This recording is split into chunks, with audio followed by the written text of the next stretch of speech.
पूरी दुनिया इस बात से वाकिफ है कि नासा दुनिया की सबसे सफल स्पेस एजेंसी है। नासा ने 25 दिसंबर 2021 को अब तक का सबसे बड़ा और सबसे पावरफुल टेलीस्कोप लॉन्च किया, जिसे जेम्स वेब स्पेस टेलीस्कोप कहा गया है।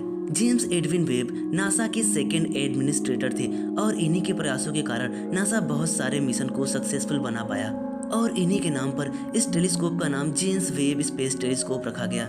इस टेलीस्कोप के जरिए आप टाइम ट्रेवल भी कर सकते हैं। हालांकि आप खुद समय में पीछे तो नहीं जा पाएंगे, लेकिन आप इतिहास की चीजों को देख जरूर सकेंगे। इस टेलीस्कोप के जरिए आप 10 या 20 साल नहीं बल्कि करोड़ों साल पीछे की चीजों को देख सकते हैं। यानी कि ये सभी तारे और ग्रह कैसे बने, ये सभी चीजें आप इस टेलीस्कोप के जरिए देख सकते हैं। ये टेलीस्कोप इतना पावरफुल है कि इंफ्रारेड लाइट को भी डिटेक्ट कर सकता है। इंफ्रारेड लाइट की वेवलेंथ रेड लाइट की वेवलेंथ से भी ज्यादा होती है, इसीलिए इसे विलो रेड भी कहा जाता है, यानी कि रेड से भी नीचे। हम जब भी डूबते और उगते हुए सूरज को देखते हैं तो ये हमें रेड कलर में दिखाई पड़ता है, और इन दोनों ही टाइम पर सूरज हमसे सबसे अधिक दूरी पर होता है। इसके लाल रंग दिखने की वजह होती है रेड लाइट की वेवलेंथ। वहीं इंफ्रारेड की वेवलेंथ रेड लाइट की वेवलेंथ से भी ज्यादा होती है, लेकिन इसे नेकेड आई से देखना पॉसिबल नहीं है। इसीलिए सोल्जर्स नाइट विजन के लिए इंफ्रारेड डिटेक्टर ग्लास पहनते हैं, जिससे कि वो दुश्मन को आसानी से देख सकते हैं। लेकिन सोचने वाली बात यह है कि इंफ्रारेड वेव निकलती कहाँ से है। तो हम आपको बता दें कि वो तमाम चीजें जो हीट रेडिएट करती हैं, उनमें से इंफ्रारेड वेव्स निकलती हैं। और यही चीज इस टेलीस्कोप की सबसे बड़ी ताकत है, क्योंकि स्पेस में एग्जिस्ट करने वाली हर एक चीज से इंफ्रारेड वेव्स निकलती हैं, और ये टेलीस्कोप उन चीजों को आसानी से देख लेगा। अगर इस जेम्स वेब टेलीस्कोप को छोड़ दें तो अभी तक का सबसे पावरफुल टेलीस्कोप हबल टेलीस्कोप था, लेकिन जेम्स वेब टेलीस्कोप हबल से कहीं ज्यादा पावरफुल है। टेलीस्कोप की एक खासियत है कि इसमें जितना बड़ा मिरर होगा उतनी ही ज्यादा लाइट कैप्चर कर पाएगा और हमें अच्छी क्वालिटी की इमेजेस भी मिल पाएंगी।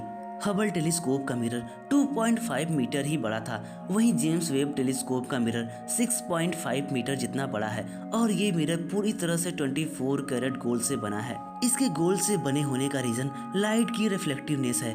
गोल्ड 98% तक लाइट को रिफ्लेक्ट कर सकता है। जैसा कि हमने आपको बताया कि वो तमाम चीजें जो हीट रेडिएट करती हैं, उनमें से इंफ्रारेड वेव्स निकलती हैं। तो क्या ये चीज पॉसिबल नहीं है कि जेम्स वेब टेलीस्कोप खुद हीट रेडिएट करने लगे और इसकी खुद की इंफ्रारेड वेव्स इसे डिस्ट्रैक्ट कर दें? तो हम आपको बता दें कि ऐसा बिल्कुल पॉसिबल है। इसीलिए इस चीज को अवॉइड करने के लिए इस टेलीस्कोप को ऐसा बनाया गया है कि ये -223 डिग्री सेल्सियस में ही काम करेगा। लेकिन असल मसला ये है कि धरती पर मौजूद ऐसी कोई जगह नहीं है जो इतनी ज्यादा ठंडी हो, लेकिन स्पेस बहुत ज्यादा ठंडा है, इसलिए वहाँ पर ये पॉसिबल हो सकता है, क्योंकि वहाँ पर कोई एटमॉस्फेयर नहीं है। लेकिन स्पेस में अगर किसी भी चीज पर सनलाइट पड़ जाए तो वो चीज काफी ज्यादा गर्म हो सकती है। एग्जाम्पल के तौर पर आप चांद यानी कि मून को देख सकते हैं। जब मून पर सनलाइट नहीं होती तो वहाँ का टेम्परेचर -170 डिग्री सेल्सियस तक ठंडा हो जाता है। वहीं अगर इस पर सनलाइट पड़ जाए तो ये 120 डिग्री सेल्सियस तक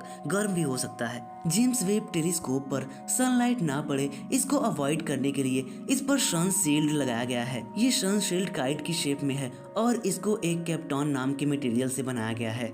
ये सन शील्ड केवल एक नहीं बल्कि 5 लेयर्स का है और इसका लेंथ लगभग एक टेनिस कोर्ट के बराबर है। इस टेलीस्कोप को अर्थ से 15 लाख किलोमीटर दूर एक पॉइंट पर छोड़ा गया है, जिसे L2 पॉइंट कहा जाता है। ये पॉइंट सन के अपोजिट है, मतलब कि जिस जगह पर इस टेलीस्कोप को छोड़ा गया है वो अर्थ के साथ साथ रोटेट करेगा और उसके पीछे छिपा रहेगा, जिससे कि इस पर सनलाइट नहीं पड़ सकेगी। नासा के लिए ये प्रोजेक्ट काफी ज्यादा कॉम्प्लिकेटेड था और इस इतने कॉम्प्लिकेटेड प्रोजेक्ट के लिए नासा को $10 बिलियन यानी कि 75,000 करोड़ रुपए से भी ज्यादा पैसा इन्वेस्ट करना पड़ा।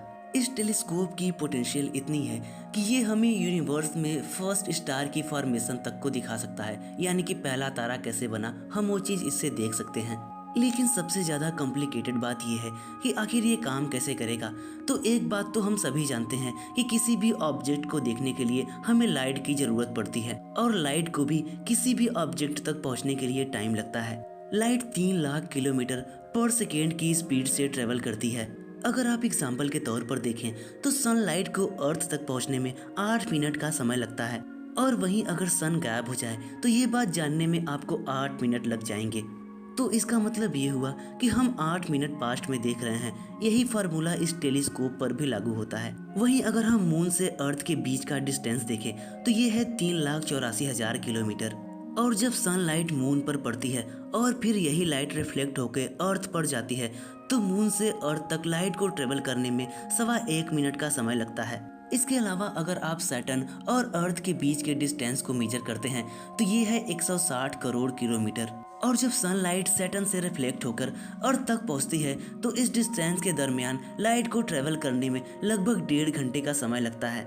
तो इसका मतलब ये हुआ कि आप अभी जिस सैटर्न को देख रहे हैं ये उसका 1.5 घंटे पुराना वर्जन है। स्पेस में लाइट के डिस्टेंस को किलोमीटर में नहीं बल्कि लाइट ईयर में मापा जाता है। अगर स्पेस में लाइट 1 घंटा ट्रेवल करती है और उस 1 घंटे में लाइट जितनी भी दूर जाएगी उसे 1 लाइट आवर कहेंगे। वहीं अगर लाइट स्पेस में 1 साल तक ट्रेवल करे तो इसे 1 लाइट ईयर कहा जाएगा। इस 705 किलो वजनी टेलीस्कोप के लिए नासा ने $10 बिलियन खर्च कर दिया। वहीं इसे कंप्लीट करने में पूरे 25 साल का लंबा अरसा लगा। इतना पैसा और टाइम इन्वेस्ट करने के बाद भी ये प्रोजेक्ट काफी ज्यादा कॉम्प्लिकेटेड है। साइंटिस्ट ने इसमें 300 से ज्यादा प्रॉब्लम्स मेजर की हैं और इसमें से सिंगल फेलियर भी इस पूरे प्रोजेक्ट को बर्बाद कर सकता है। लेकिन खुशी की बात यह है कि इसको 1 साल पहले लॉन्च कर दिया गया है और ये ठीक तरह से काम भी कर रहा है। इसने कई सारे रिसर्चेस भी कर लिए हैं। हम अपनी अगली वीडियो में इसके कुछ डिस्कवरीज को डिस्कस करेंगे।